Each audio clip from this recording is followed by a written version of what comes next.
First and foremost, let me say I don't think I can speak at all about this topic. I have really no authority. If there was a 12-step group for workaholics, I would probably be in it. So I should probably start this group by saying, hi, my name is Sacasa. I'm a workaholic. Been struggling and been sober for 3 months. And you would say, hi, Mario.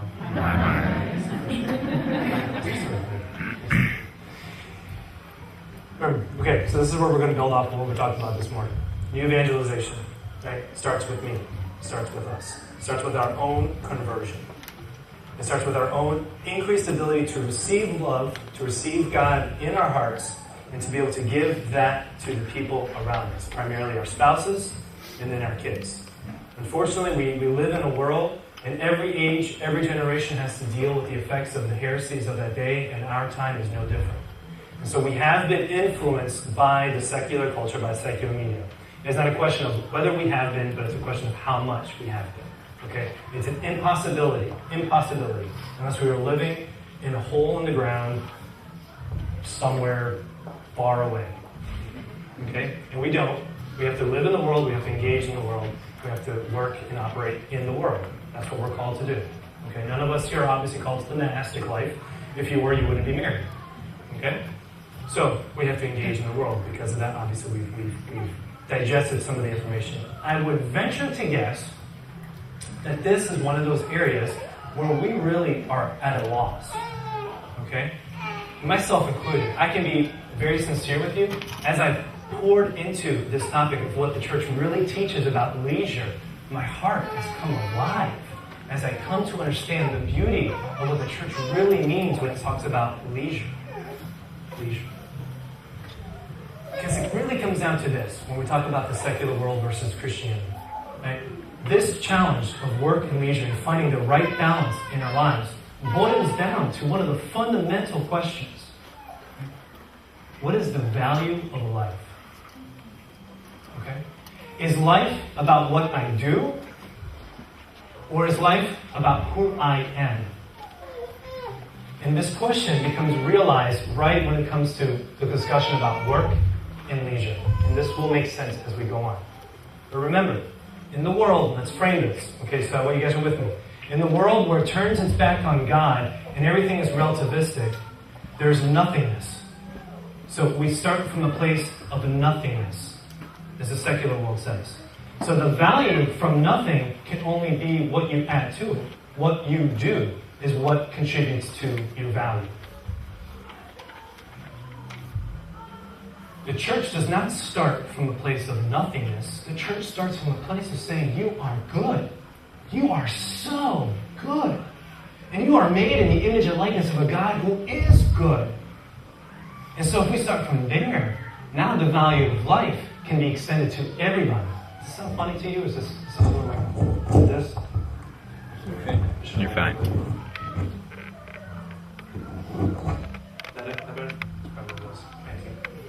Alright?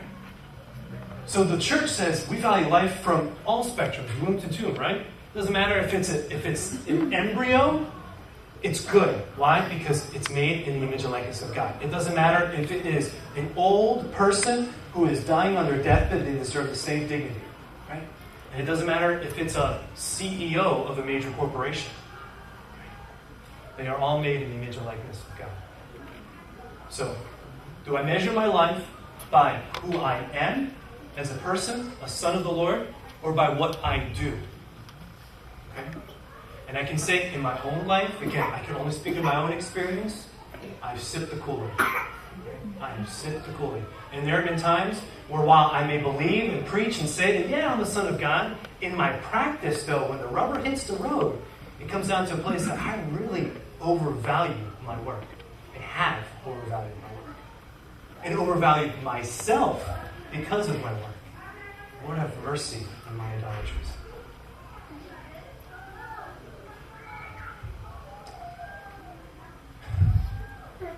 Really, we're speaking about two things. It's the interior life and the active life. So even here, I tip myself off, right? I just realized this. The title is the Work and Leisure Challenge. The church says that leisure leads to work. The interior leads to the active. So even in the way that I've titled the presentation, I tip myself off, right? I reveal myself. And I still put a value on work over leisure. It should be the leisure and work challenge if I would have done it correctly. You understand? Because I am a fallen, sinful man. The life of action ought to flow from the contemplative life, to interpret it and extend it outside oneself, though at the same time being detached from it as little as possible. Father Choutard, Jean-Baptiste Choutard, The Soul of the Apostolate. You want to read an awesome book that will convict you more and more. This is a great, great book to read. Okay, one more thing. Let me just frame this. Obviously, I do marriage therapy. I've been doing marriage counseling for a few years now. And I can say I understand that this is a hot button issue that exists within couples. Always finding that balance between work, how much time are you spending at work, how much time are you doing, and how much time are we spending together, okay? So I mean, not to step in anybody's business in this presentation. This is an area where my wife and I, we struggle with repeatedly, okay? So, but I understand. I'm there with you. You may not struggle with it as much as us. Praise God. That's great. And thank you, Lord, for that. But you may, and that's okay, all right? So the best place to start when we really start examining this is with this beautiful scripture verse from Luke's Gospel.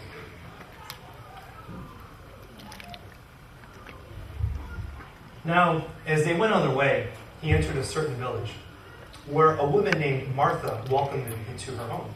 She had a sister named Mary, who sat at the Lord's feet and listened to what he was saying. But Martha was distracted by her many tasks. So she came to him and asked, "Lord, do you not care that my sister has left me to do all the work by myself? Tell her then to help me."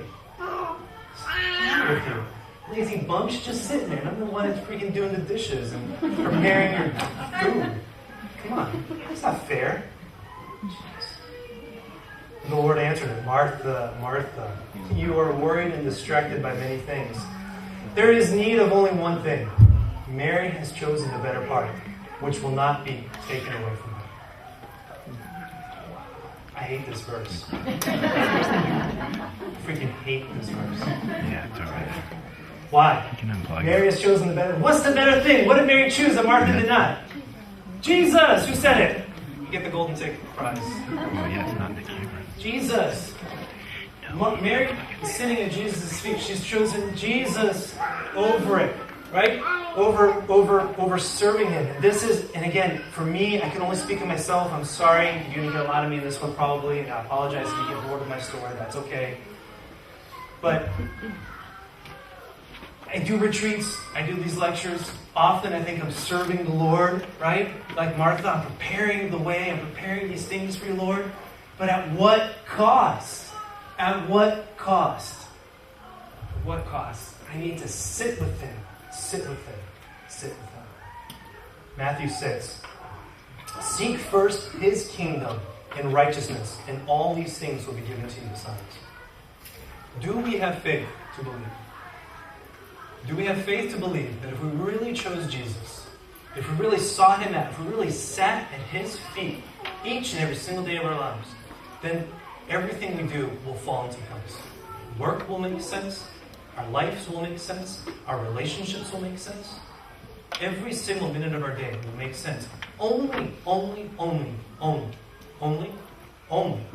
if we're at the feet of Jesus. See, when the church talks about leisure, it's not just saying planning a good vacation, right? Or make sure you have your date night, okay? Or make sure you get to watch that favorite show on Thursday nights at 8:30. Tuesdays. What's the show? Biggest Loser? There it is. Right? Believe me, the church has not been referencing this specifically. Benedict XVI, again, my boy, Benny, love him. Props. Leisure is seeking God and letting oneself be found by God. What the heck does that mean? Leisure is seeking God and allowing oneself to be found by God. When the church talks about leisure, what the church specifically is referring to, and you can use the word synonymously, leisure equals contemplative. All right? Whoa, but Mario, you just said that we're called to be out in the world, right? I can just see. You just told us that we're supposed to be out in the world. We're not monks. So how can we be contemplatives? Well, hey, Mario, that's a great question. Glad you asked it. Right? Contemplation has to follow everything. It has to start from there. Prayer has to be the very root of our lives, the very essence of what we do. And prayer is not just us seeking God, not just what we say with our words, Our Father who art in heaven, Hail Mary, going to the Mass, participating. That's part of the equation.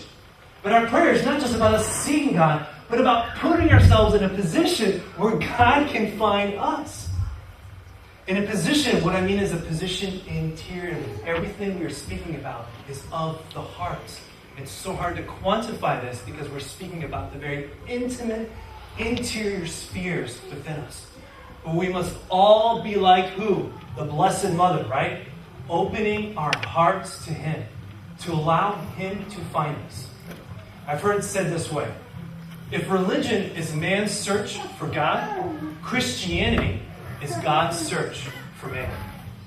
Right? What did I say earlier? The great scandal of the Christian faith isn't that God is real. Anybody knows that God is real. Only the atheist does it. But even the atheist is angry at Him. So even the atheist acknowledges His presence. It's the Christian who believes in the great scandal of the incarnation. That God Almighty isn't some obtuse, nebulous being up there, but that He is actively seeking us out. Read the Song of Songs if you want to have any sense of what this means. I searched through the night to find you, my beloved, my bride. Christ wants to find us present in each and every single one of our lives, and we owe it to Him. We owe it to Him to put ourselves in a position where we can be found by Him. Having said that, then, leisure, true contemplation, a true prayer life, is only possible when a man is at one with himself, or a woman. This book by Joseph Pieper, good German philosopher, the book's title is Leisure, the Basis of Culture. Benedict XVI, in recent comments to the world leaders of culture, specifically in Europe, this was in France about 3 years ago, spoke about this concept of leisure.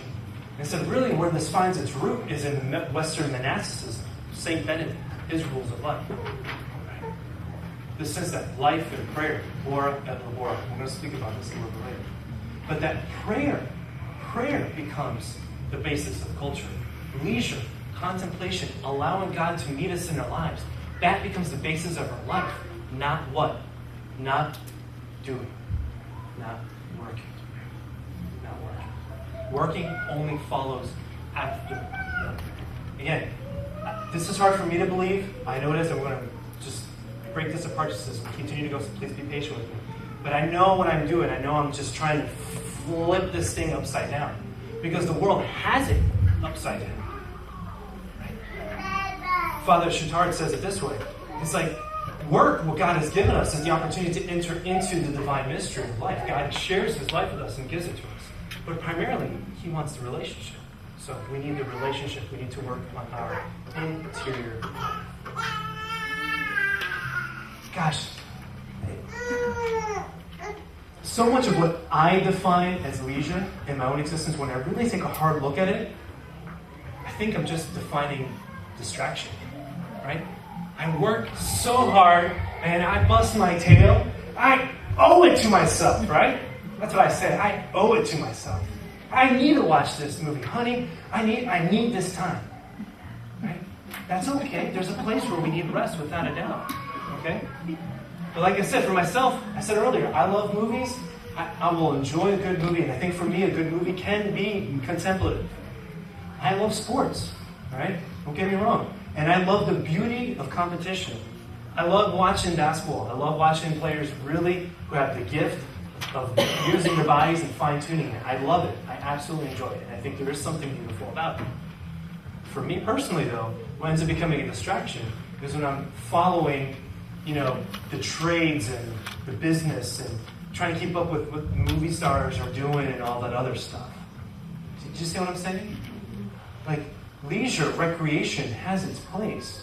But so often I think what we confuse for recreation is really just distraction. How many of us have been on the vacation where we say, I need a vacation from my vacation?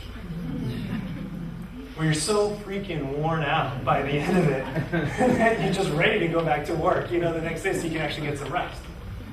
Like, it doesn't make any sense. We are so backwards. So backwards. Pieper goes on to say that leisure implies an attitude of non-activity, an inward calm, of silence. It means not being busy, but letting things happen. Letting things happen. Again, if we truly believe that God is real, if we truly believe that He sent His Son, if we truly believe that the church is the seed upon which He has given to us, maybe, and if we truly believe that He's the God who created the universe and put the stars where they need to be and the planets where they need to be, I mean, again, think about this. You know that the earth, if it was just 1 degree over, it would just go spinning into the sun. Right? Just 1 degree. If it just moved just a little bit over here. And because He sent His Son to us, maybe, I'm just posing a question. Maybe He knows what He's doing. Maybe He knows what He's doing with our lives. Maybe. I say maybe. I'm being funny, but I'm not at the same time. Because we have to wrestle with the maybe. The heart of the Christian has to wrestle with the maybe. And there's a constant tension where we say, I do believe, not right now, I don't. I do think that you're going to take your good, but I'm also going to do my own decisions. I'm going to make my own man. I'm going to do what I want to do. And maybe God knows what He's doing. Maybe God knows what He's doing.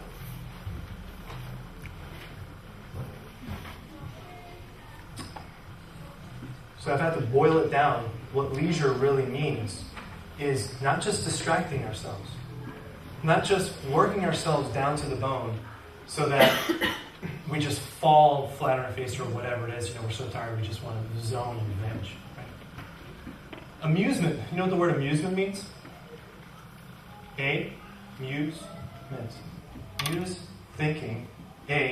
Absence of. Meant thing. Thing that brings an absence of thinking. And what do you think is, and what is one of the great idols of our society today? Amusement. Entertainment. That we are, the society tells us not to think. Not to think. Don't think. Don't make time for pondering the mysteries of the universe. Don't make time to just be silent. Listen to the radio. Watch TV. Multitask. Right? Do both at the same time. Have 5 TVs going on. And your Twitter account blowing up. And if somebody else is texting coming in. Right? Multitask. Don't think. Don't think. What a scary, scary world we live in. Terrifying. And if you don't think that it is, open your eyes. Open your eyes, ladies and gentlemen. It is a scary, scary place to live.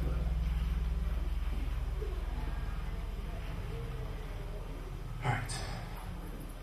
I have another clip for you guys. Alright? You're all parents, so good families here. How many have seen the movie WALL-E? Alright, just a few, that's right. I love this movie, by the way. I think it's a great movie, a great treatise on the relationship of the body and the soul in earth creation that God has given us. To set this scene, the reason I'm showing this scene is because what you're about to see is a great satire on our society and what our society's definition is, leisure's definition is. Okay? This is our hero WALL-E. He is a robot from planet Earth. Basically, let's set the context of this. The humans have trashed the planet, and so they decide just to leave the planet, right? Because that's what we do best, right? We make a mess, and then we just leave for somebody else to clean it up while we go on a vacation. So that's, in essence, what the whole humanity has done, is they've gone on this 500-year cruise into space or whatever, and they left the robots to clear the planet. When the planet gets, again, it's science fiction, so obviously this is meant to be humorous. The robots are cleaning the planet. Only one robot's left, WALL-E, and WALL-E has developed a little bit of a personality. He's fallen in love with the culture of humanity. And so he's adopted some of this into himself. The woman comes to the planet, Eve, the female robot, and Wally's heart comes alive because he's never seen beauty like this before. She is then taken into captivity back to the spaceship Axiom, and you see Wally, our hero, playing the man, trying to chase her through the Axiom. As he's chasing her through the Axiom, what you're about to see is him coming in contact with humanity as it is in the story.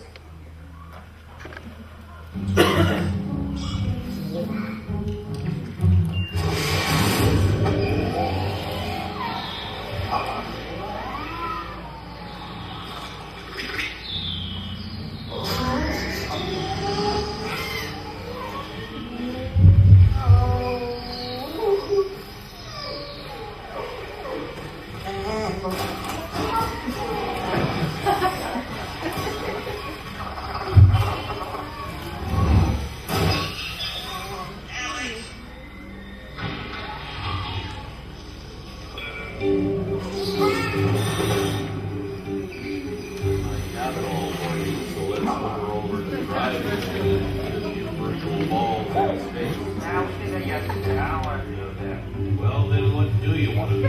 I don't know. Something.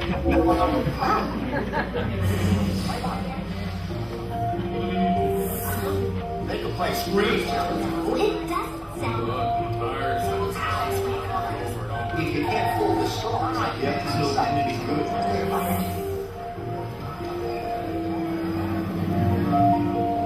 hot. Over here.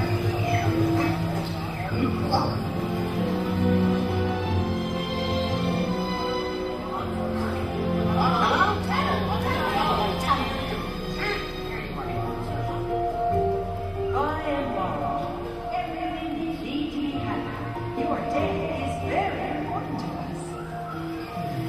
Hey, where's the bus? Here, take the cup. Hey, take the cup. Remain stationary. A service bot will be here to assist you A service bot will be here to assist you. What's going on?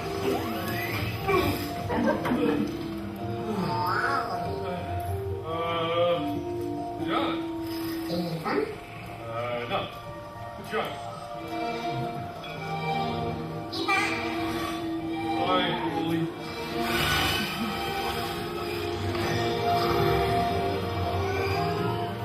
A is for Axiom, your home sweet home. B is for by and large, your very best friend. Time for lunch. In a car.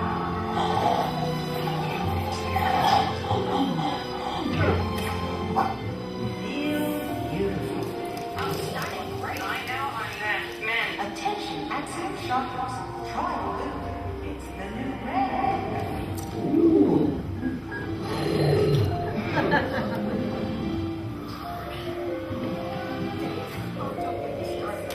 Every holiday on your phone has been Mary?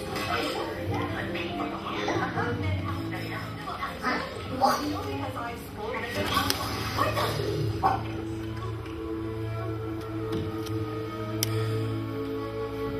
Sure. Go ahead.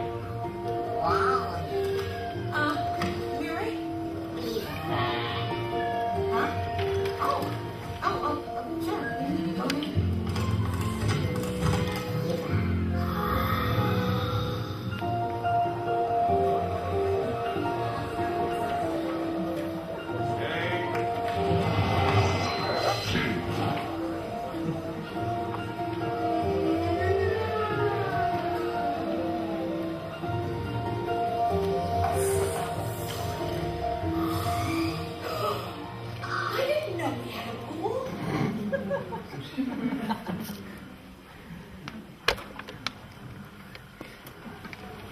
Thoughts? What do you think about that? Strange? Something strange? It's strange. Distraction. Disturbing. Who said disturbing? What's disturbing about it? I think what's disturbing is just seeing trends in our society that are going that way, that are already there in a sense. The computer screens don't kill me for this, but it kind of reminded me of Facebook. That's right. Mm-hmm. I'm going to kill you. Don't take my Facebook away. Anybody else?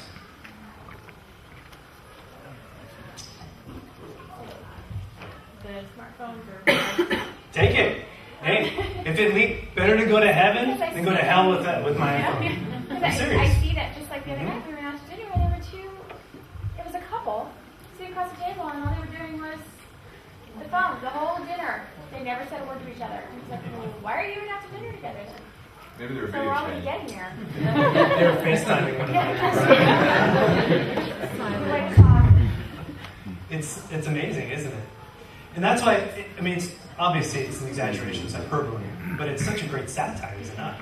I mean, where are they going? What are they doing?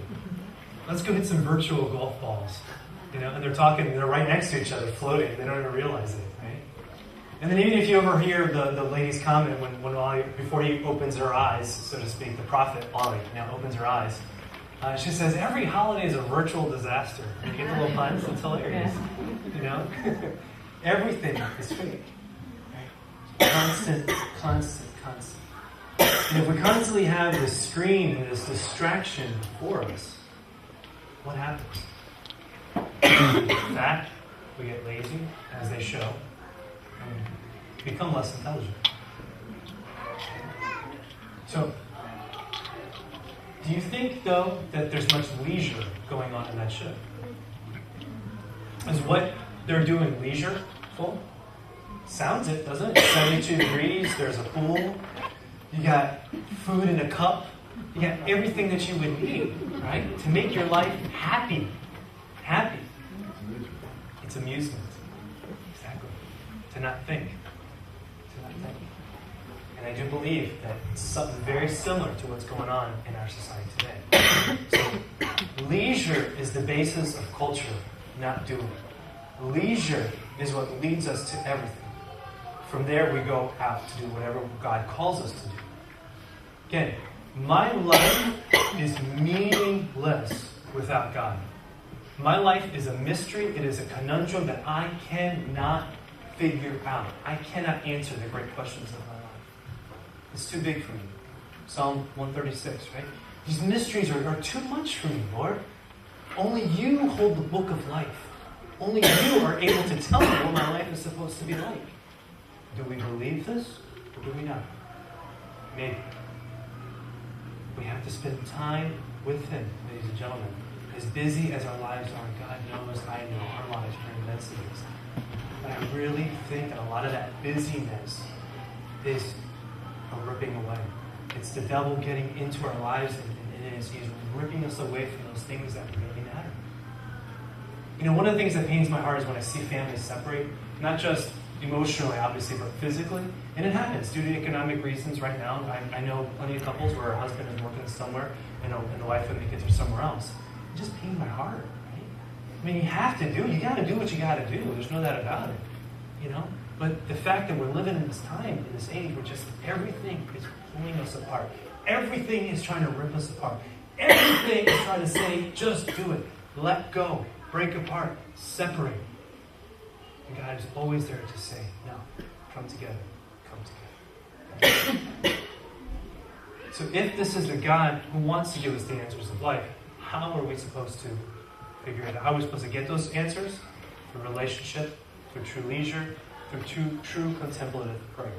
Okay, and I'll offer some suggestions at the end of that. Once I know who I am, and only then when I know who I am, then we start praying about what I'm supposed to do, right? Vocation. What does the word vocation mean?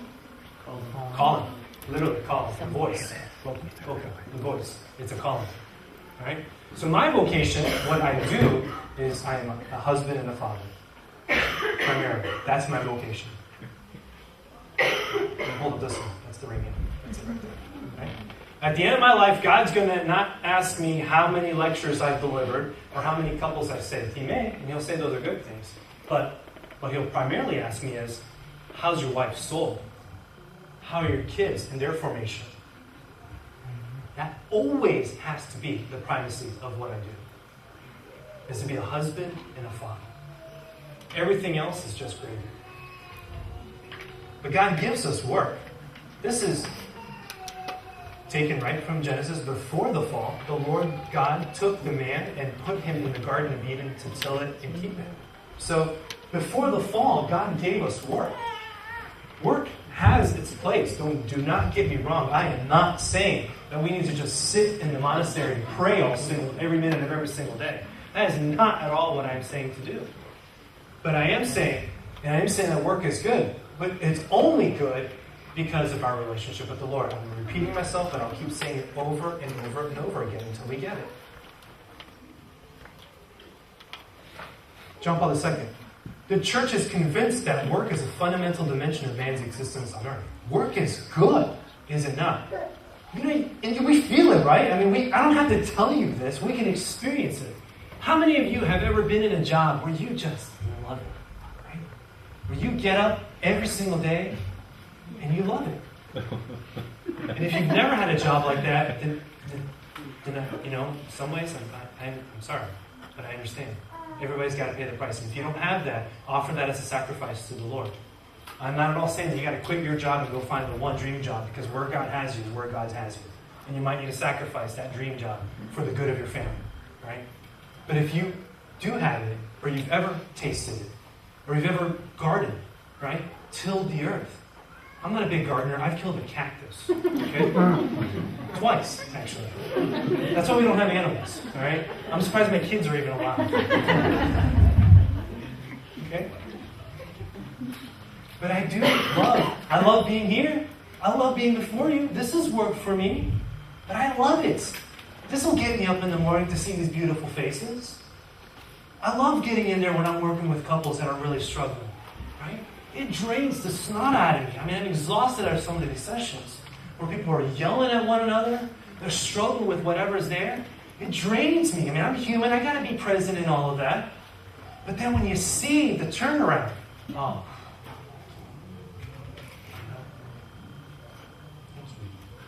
Thank you.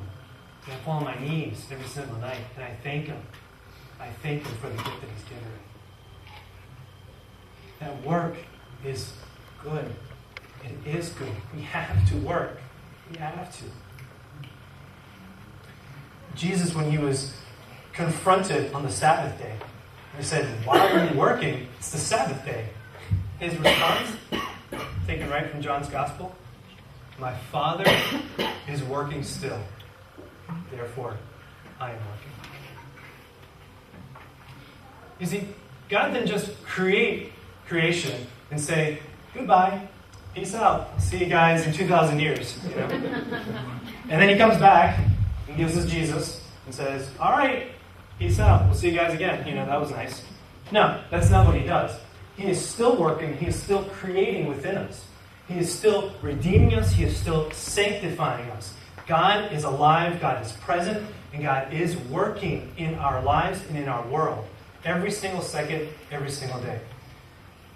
Again, put it in context. Padre Pio said, it would be easier for the world to live one day without the sun than it is for one day without the sacrifice of the Holy Mass. That the Mass, the sacrifice of the Mass, entering into the eternal prayers of the Son and the Father, that's what the Mass says. We're just participants. We get invited into this. Those prayers are being said whether we say them or not. But to enter into those prayers and to be in that intimate relationship with the Trinity is more important for the earth to live and to survive than for the sun to be in its place. St. Teresa of Avila. If we fully understood what was going on in the Mass, we would die with joy. It is a mystery that God reveals Himself through the forms of hidden sacraments, hidden veils. If we really saw God for what He was, our brains would explode.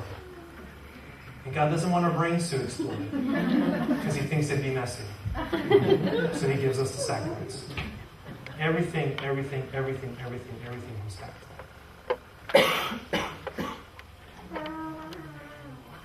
Work is for the family, since work is for man, and not vice versa. And precisely the family, first and above the family, is the specific place of man. is a gift to us. Okay. If you've ever been out of a job, you'll know the value of good work. Why? Because work brings provision. Work brings about provision to our lives. The problem is, though, this little thing happened. Sin, fall, the serpent came, tempted Eve, tempted Adam, and they fell. And so after God discovered it, he curses man and woman. To woman, he says, you're going to increase pains in childbirth, and your desire will be for your husband. To the man, he says, because you have listened to your wife and ate from the tree about which I commanded you, you shall not eat from it. Cursed is the ground because of it. In toil you shall eat its yield all the days of your life. Thorns and thistles it should bear for you. And you shall eat the grass of the field. By the sweat of your brow you shall eat bread, until you return from the ground from which you have taken. For you are dust, and to dust you shall return. Again, work is good, right? Adam was called to toil the what? The Garden of Eden. The Garden of Eden. Can you even imagine? I can't even imagine what the fruits must have looked like in the Garden of Eden. What the flowers must have looked like in the Garden of Eden. What the trees must have looked like. And Adam's call is to prune all of that, to make it come about into its fullness of existence. The Garden of Eden. What an awesome job that would be, huh? To be the garden keeper there. Because of the fall, God says, no longer are you going to be getting these bountiful harvests. You're going to get what? Thorns and thistles. So he goes from the Garden of Eden to weeds. And he's still working as hard, if not harder. This is the plight before all of us. Before all of us. We work hard, we bust our tail, but it only in a meaningless existence is it meaningless. But only in light of eternity does it make sense. I cannot stress this enough. I will say it ad nauseum. And I can say this because the reason I'm saying this with such conviction because I've been there. I have been there. Where I was working so hard to build something, right? Only to watch it crumble before my eyes. And that's a painful thing if you've ever been part of that before. And I had to examine myself in the crumbling of what I was working with, to really look into my heart and to say, what happened? What happened? And I find that I've fallen into the trap of over-identifying myself with what I do. Lord, have mercy on my own idolatry, on my own pride, on my own arrogance. And I would say we all kind of fall into this to some degree. When you meet somebody in an elevator, what are the two things you normally say? You say, hi, my name is Mario. What's your name? Denise. What do you do? Elevated speech. Exactly. Exactly. What's your response, your occupation? Is it not? Who are you and what do you do? Bam. Now I know who you are. Now there's truth in that. Obviously you invest your energies into that. But you are so much more than an elevated speech therapist. Did I say it right? I do listen. Remember, I am a therapist. So.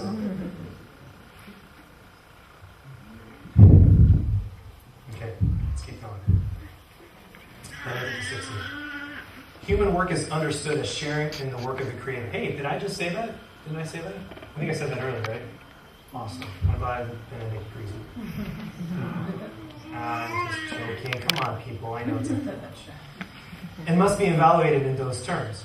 Where such evaluation is lacking, where man arrogates to himself the status of godlike creator, his shaping of the world could quickly turn into the destruction of the world. German, he doesn't hold it back. I'm German. He knows what he's doing. Why?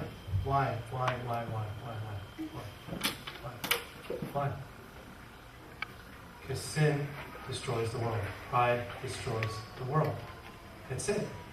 That's it. If we idolize ourselves, if we're having an affair with our work, then what are we doing? What are we doing? So what is the answer? Saint Benedict, who is the founder of Western monasticism, had a very strong rule to his monks. And it's simple as this: ora et labore. Prayer, the word. Spend time with the word and work. See, to Benedict, he understood the value of work, which is why all his monks worked hard. Right? They toiled the earth. They did the things that needed to be done. They worked as part of their existence, but it only flowed out of their life of prayer.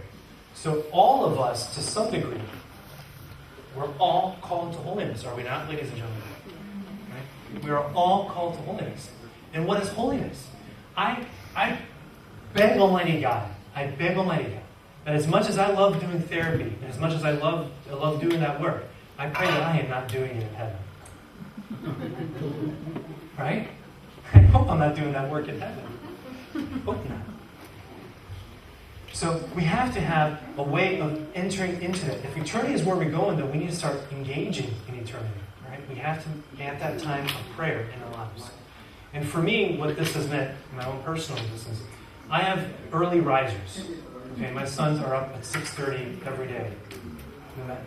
Yeah, ooh, exactly.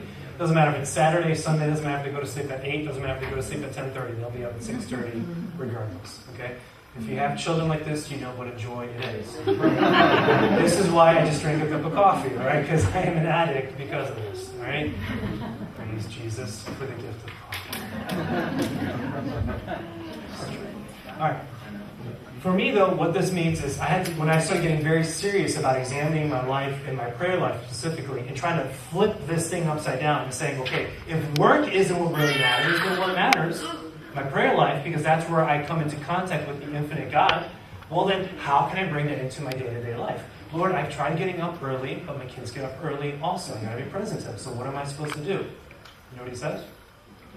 Get up earlier. Come on, Lord, isn't there something easier? Can I have the TV on for the kids and then I can go pray? Right? No, get up earlier. So if I have to get up earlier, what does that mean then? I have to go to bed earlier. Darn. Does this mean I have to give my whole life to this God, right? Maybe. Remember what I said? Really? I have to do this? Yes, I do. So I get up earlier and I have my 30 minutes with the Lord every single day. And I can say in my own experience that it has been life-changing. When we talk about tithing, God says, first fruits. Give the first to me. What does that mean? That's an act of faith, right? Because the first fruits are usually the best ones.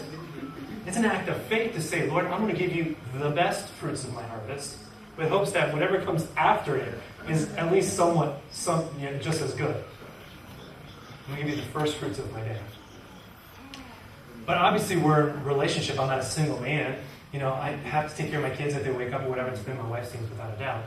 But my wife knows this, and so she honors it. And I honor her time as well. Every Wednesday night, our parish has an evening mass and a time of adoration. And so that time is sacred. I don't plan anything on Wednesday nights. I don't plan meetings Wednesday nights. Wednesday nights I leave for her. All right? Spouses, we have to be each other's champion. We have to be each other's cheerleaders. We have to be each other's best friends. We have to support each other. And that means we have to support each other's prayer life. If that means we have to encourage our wife to go on a retreat by herself for 3 days, and we're going to suck it up and take care of the kids, man, then that means we need to encourage our wife to go on a retreat. We're going to suck it up for 3 days. And every gut-wrenching moment of those 3 days, we're going to give it out as an offering to our wives. But that's just me, okay? I'm just speaking, because I don't think anybody else knows what I'm talking about. Other thing I would encourage you to do is, at the end of the day, to practice a nightly examination of conscience. Okay? Simply examine the day, examine what's been good, what's not been good. Give to the Lord what's been good back in gratitude and saying, Lord, it's all a gift. And then repenting of what is not good and then making that act of contrition. Ultimately, it boils down to this. Life is a gift. Our whole existence is a gift.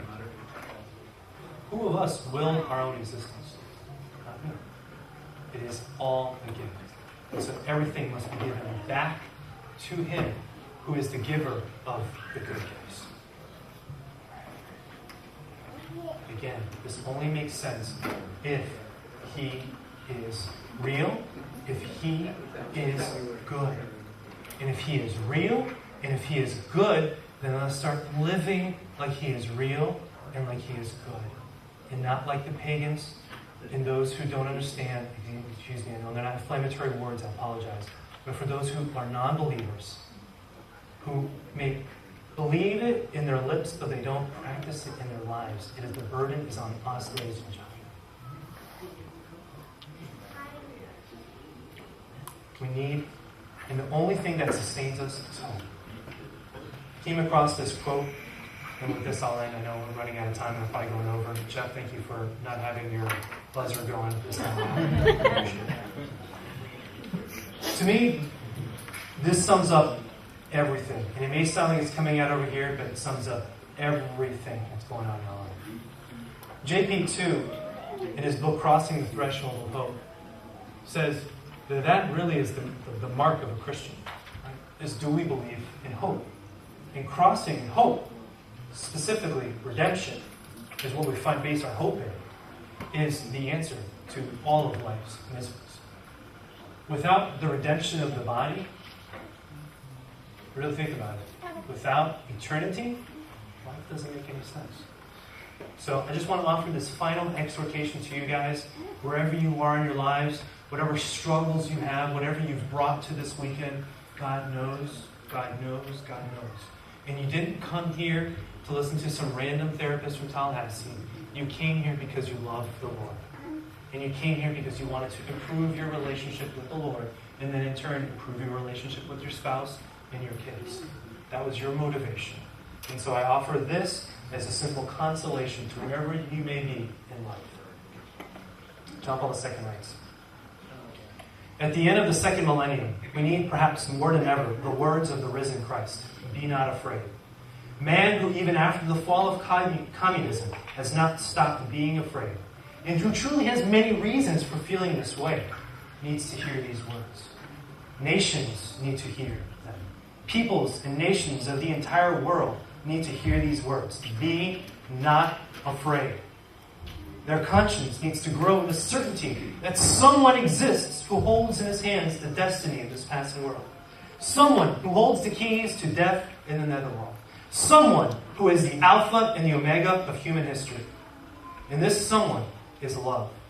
Love that became man. Love crucified and risen. Love unceasingly present among men. It is Eucharistic love.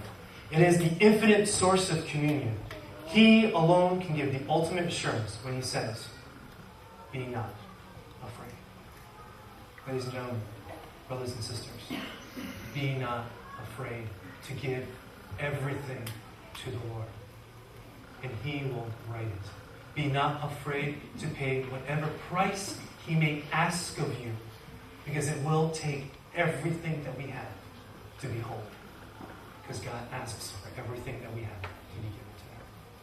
Thank you for this time. God bless you guys.